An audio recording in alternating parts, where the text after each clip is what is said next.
In this video, I will cover the top 9 surveillance techniques used by private investigators in 9 minutes. Blending in is one of the highest priorities when on surveillance. This means your surveillance vehicle must blend in. This means your clothes must blend in, and this means your face must blend in. When it comes to a surveillance vehicle, think soccer mom vehicles that are neutral colors, like a gray minivan or a crossover SUV. When it comes to clothing, dress for success. Plan to have to go on foot surveillance. I know it gets hot sitting inside the vehicle all day, but walking into a grocery store in December in shorts and a t-shirt will, well, make you not blend in for sure. Always have a stash of extra clothing in your car, like different types of shirts, ball caps, sunglasses, shoes, anything you can think of. Now let's discuss stationary surveillance. Where do you park? What do you do? When do you go out? Most surveillance jobs start with early morning stationary surveillance. Early morning meaning before the rest of the world gets up, usually 5:30 to 6:30 a.m. start times. The best spots to look for are open parking spaces between or on property lines or next to privacy fences. The most coveted spot is under a nice shade tree, as this can help conceal you inside and help you stay cool. But this is the most obvious spot to park too for those exact reasons. The main key, though, is to be parked where you can watch the subject residence and where you can easily follow from when the subject leaves, and to get set up for stationary surveillance as quickly and quietly as possible. This video is sponsored by OREP Insurance and Working PI Magazine. OREP is a leading provider of private investigator liability insurance.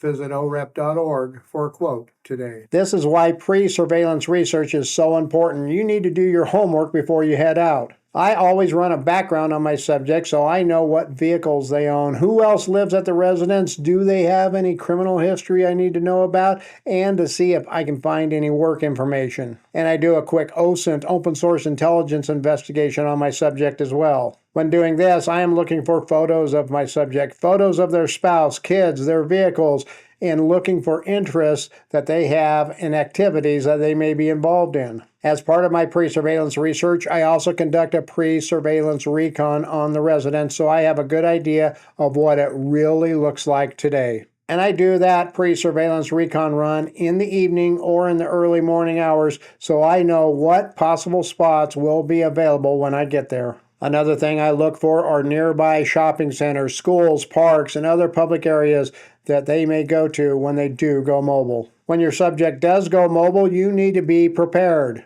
First thing to remember is do not start your car immediately when they get in their car. This is a dead giveaway. You need to make sure you know where your equipment will go. Then after they are moving away from you, you need to take down any window blackouts when it is safe to do so. And after they get a safe distance away, a block or so, or just around the corner, then start your car and initiate mobile surveillance. But don't gun it. This isn't an IndyCar race. This isn't cops and robbers. This ain't Hollywood. Taking off too fast is one of the biggest reasons PIs get burned. It makes it easy for the subject and the neighbors to see and hear the PI. When you are following them, do so at a distance. But wait, not too far back. Mobile surveillance truly is part art, part skill, and part luck. A good rule of thumb is to follow closer in town and further away if you get out on the open highway. During rush hour, it is almost always best to follow right behind the subject. It is rush hour, after all. No one is really going to notice you unless you are doing something to draw attention to yourself. This leads us to the technique of never making eye contact. This is one of the hardest lessons to learn, and it takes a lot of intentional practice to get it right. Staring in their mirror to see where they're looking or to see if they're looking at you is a huge mistake many rookie and, dare I say, veteran PIs make. Make it a point to be looking elsewhere, like at stores or at other people or even at your phone. Just don't be using the phone.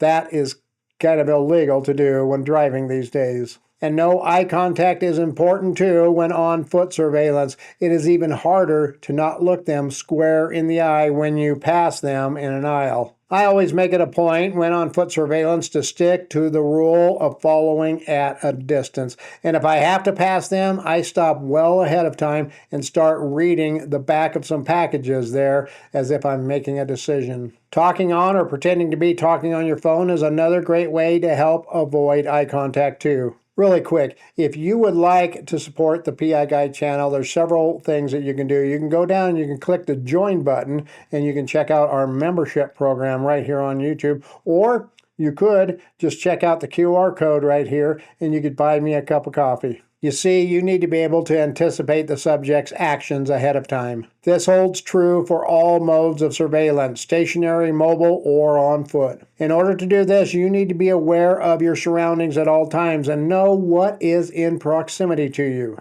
If the subject goes into a grocery store and their first stop is customer service, well, they may just be getting a money order or something like that. Or if their first stop is the pharmacy, they may just be there to get a prescription. Most times in these instances, the trip inside the store is short, so you need to be prepared to leave right away so you can get your video and continue the follow. If the subject is driving down an interstate and is in the left or the middle lane, then suddenly moves to the right lane, well, this is a good indication they are planning on exiting. If they are driving through town, it is good to be looking forward and watching for possible destination points like grocery stores, shopping malls, schools, fast food joints. Doing this forward recon surveillance will let you make plans for those possible actions the subject may take. A big thing to make sure you do, though, is do not stand out. This goes for every moment during the surveillance. Don't have a vehicle that stands out. Don't park in a spot that makes you stand out. Don't be doing things inside your car that make you stand out. Don't wear clothes that make you stand out. Don't walk through a grocery store for 15 minutes following your subject with an empty shopping cart.